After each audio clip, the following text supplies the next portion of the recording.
আগে একটা সুদী ব্যাংকে চাকরি করতাম, কিন্তু আপনার লেকচার শুনে তাকওয়া বৃদ্ধি পায় এবং সেই চাকরি ছেড়ে দেই। আমার বাবা মা সবাই, এমনকি স্ত্রীও চাকরি ছাড়তে নিষেধ করেন। আমি তাদের বুঝাই যে আল্লাহ রিজিকের ব্যবস্থা করে দিবেন। এখন আমি একটা মসজিদে খুতবা দেই, আলহামদুলিল্লাহ। এখন আমার প্রশ্ন হলো, আমি যে টাকাটা পেয়েছি চাকরি ছাড়ার পর, সেটা বিধান কি? যে ভাই প্রশ্ন লিখেছেন তাকে আমি স্যালিউট জানাই, সাধুবাদ জানাই এবং তাকে আমি মুবারকবাদ জানাই। আল্লাহ তাআলা আমার এই ভাইয়ের, তার যে হারাম ছেড়েছেন, তার যে স্যাক্রিফাইস করেছেন, এটা তার পরিবারকে মেনে নেওয়ার, সবর করার তৌফিক আল্লাহ তাআলা দান করুন। এবং যেটা তিনি ছেড়েছেন, আল্লাহ তাআলা তার জন্য তার উত্তম বিকল্প আল্লাহ তাআলা তাকে ব্যবস্থা করে দেন। আর সেই সাথে এটা বলবো যে আপনি যখন হারাম উপার্জন করেছেন, তখন আপনার ভিতরে চেতনা ছিল না, বোধ ছিল না।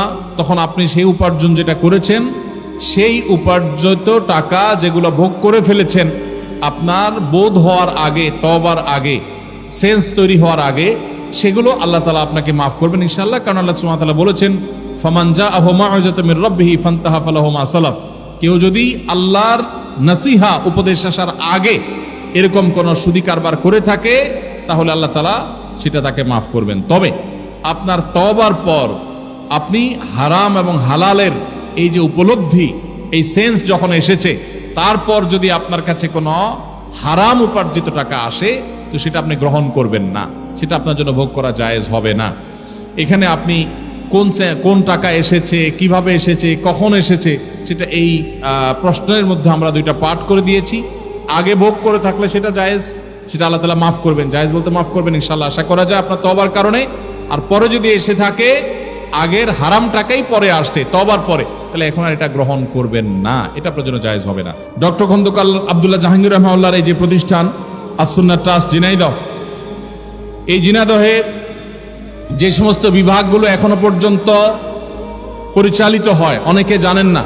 আমি আস্তে আস্তে আমার বড় ভাই আদ-দ্বীনের কর্ণধার এবং আকিজ পরিবারের অন্যতম সদস্য, বরং আকিজ পরিবারের গুরুত্বপূর্ণ ব্যক্তিত্ব তথা চেয়ারম্যান, তাকে বলছিলাম আস্তে আস্তে যে এখানকার যে নুরানি বিভাগ আছে, এই বিভাগটাতে আমার বেশ কয়েকবার ঘুরে ঘুরে দেখার সুযোগ হয়েছে। বাংলাদেশে কয়েকটা নুরানি বিভাগকে যদি মডেল ধরা যায়, তো ডক্টর খন্দকার আব্দুল্লাহ জাহাঙ্গীর রাহমাহুল্লাহ প্রতিষ্ঠিত আস-সুন্নাহ ট্রাস্টের নুরানি মডেল তার মধ্যে থেকে একটা।